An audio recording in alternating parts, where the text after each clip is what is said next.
प्रिय छात्रों, हिंदी के इस शिक्षण सत्र में आपका हार्दिक स्वागत है। आज हम काव्य खंड के अंतर्गत पद शीर्षक कविता के 10वें छंद का अध्ययन करेंगे। इन पंक्तियों में गोपियों का वाक चातुर्य द्रष्टव्य है। गोपियाँ उद्धव जी से पूछती हैं कि आप जिस निर्गुण ब्रह्म की वकालत कर रहे हैं, क्या बता सकते हैं कि वह कहाँ का रहने वाला है, उसका रंग रूप कैसा है। वे कहती हैं कि हम आपसे हंसी नहीं कर रही हैं, सच में पूछ रही हैं, अतः हमारे प्रश्नों का ठीक ठीक उत्तर दीजिए। निरुत्तर उद्धव से गोपियों का विनोद, उनकी चपलता, उनका भोलापन आदि कितनी ही बातों को कवि ने इस छंद में एक साथ गूंथ दिया है। छंद देखें। निर्गुण कौन देश कौ बासी, मधुकर कहि समुझाई सौंह दे, बूझत साँच न हासी, को है जनक कौन है जननी, कौन नारी को दासी, कैसे बरन भेष हैं कैसो, किहि रस में अभिलाषी, पावै गो पुनि कियो आप नौ, जौरे करै गो गासी, सुनत मौन होई रह्यो बावरो, सूर सबय मति नासी।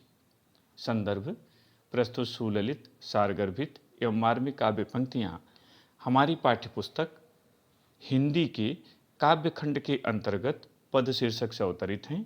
इसके रचयिता श्री कृष्ण की मुरली की मधुर तान को सुनाने वाले भक्त कवि सूरदास जी हैं और यह उनके प्रसिद्ध महाकाव्य सूरसागर से उद्धृत है। प्रसंग।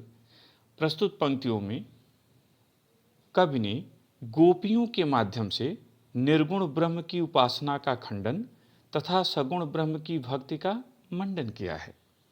कठिन शब्दों का अर्थ देखें। निर्गुण, निर्गुण निराकार ईश्वर, बासी निवासी, मधुकर भ्रमर यहाँ उद्धव को संबोधित है, सौंह शपथ सौगंध, बूझत पूछना, साँच सत्य, हासी हंसी हंसी मजाक, को मने कौन, बरन रंग रूप, वेश वेश पहनावा, अभिलाषी इच्छुक,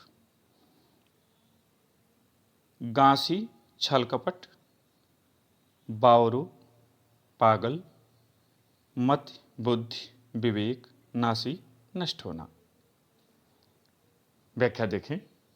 गोपियाँ उद्धव जी को संबोधित करते हुए प्रश्न करती हैं कि उद्धव जी बताइए, निर्गुण कौन देश को बासी, आप जिस निराकार ब्रह्म की बातें कर रहे हैं, जिस निराकार ईश्वर की भक्ति का उपदेश दे रहे हैं, आपका वह निर्गुण ईश्वर, निर्गुण ब्रह्म किस देश का रहने वाला है। मधुकर कही समझाए सौंह दे, बूझत साँच न हासी।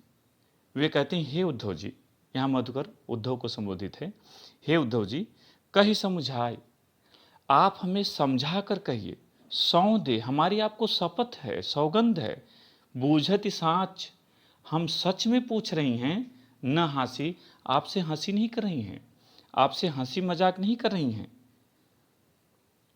को है जनक, आपके निर्गुण ब्रह्म का पिता कौन है, कौन है जननी, उसकी माता कौन है, कौन नारी, उसकी पत्नी कौन है, को दासी, और उसकी दासी कौन है। कैसो बरन, उसका रंग रूप कैसा है, भेष है कैसो, उसका वेशभूषा, उसका पहनावा कैसा है, किहि रस में अभिलाषी, उसे क्या चीज़ें अच्छी लगती हैं, प्रिय लगती हैं। पावे गो पुण्य क्यों आपनो, जोरे करोगे नासी। गोपियाँ कहती हैं, उद्धव जी, यदि आप हमें बताने में छल कपट करेंगे, मिथ्या बातें कहेंगे, तो आपको आपके कार्यों का फल मिलेगा। चूँकि जैसे ही गोपियाँ ये प्रश्न करती हैं, उद्धव जी निरुत्तर हो जाते हैं। चूँकि निर्गुण ब्रह्म अजन्मा है, उसका कोई आकार नहीं है, रंग रूप नहीं, वो विराट है, वह कल्पना से भी परे है। इसलिए गोपियों के प्रश्नों का उद्धव जी के पास कोई उत्तर नहीं है। गोपियां तो चैलेंज कर देती हैं कि हम बता सकते हैं कि हमारे सगुण स्वर कृष्ण का पिता कौन है, वो रहते कहाँ हैं, माता कौन है, हम सब बता सकते हैं। लेकिन उद्धव के पास इन प्रश्नों का उत्तर है नहीं। तो सुनत मौन होए रहो बावरो सूर सबे मति नासी। सूरदास जी गोपियों के शब्दों में कहते हैं कि हे उद्धव जी, आप इन प्रश्नों का उत्तर दीजिए। किंतु उद्धव जी शांत रहते हैं। तो कवि कह रहा है कि गोपियों के इन प्रश्नों को सुनकर उद्धव जी मौन हो जाते हैं, चुप हो जाते हैं, उनका संपूर्ण विवेक नष्ट हो जाता है, अर्थात वे किंकर्तव्य विमूढ़ हो जाते हैं। गोपियों के किसी प्रश्न का उनके पास कोई उत्तर नहीं है। काव्य का सौंदर्य में चलें।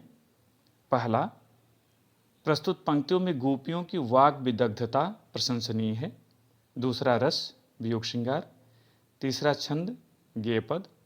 चौथा, अलंकार अनुप्रास अनुयोक्ति। अलंकार तो आप ध्यान देंगे तो अनुप्रास प्रत्येक पंक्ति में होता है, चूंकि उसके 5 भेद हैं, कोई न कोई भेद आपको जरूर मिलेगा। लेकिन यहाँ अनुयुक्त इसलिए है कि भ्रमर के माध्यम से उद्धव से बात की जा रही है, इसलिए यहाँ अनुयुक्त है। भाषा, ब्रज, शैली, मुक्तक, गुण, माधुर्य, शब्द शक्ति, अभिधा एवं लक्षणा। भाव साम्य। इसी प्रकार अन्यत्र भी सूर की गोपियां अथवा गोपियों की अनन्यता द्रष्टव्य है। उर्मे माखन चोर गड़े, अब कैसे निकसत नहीं ऊधो, तिरछे हुएजू आड़े। प्रिय छात्रों, मुझे उम्मीद है कि आपको यह पाठ अच्छी तरह समझ में आ गया होगा। उत्तर पुस्तिका में इसे लिखें और अभ्यास करें। बहुत बहुत धन्यवाद।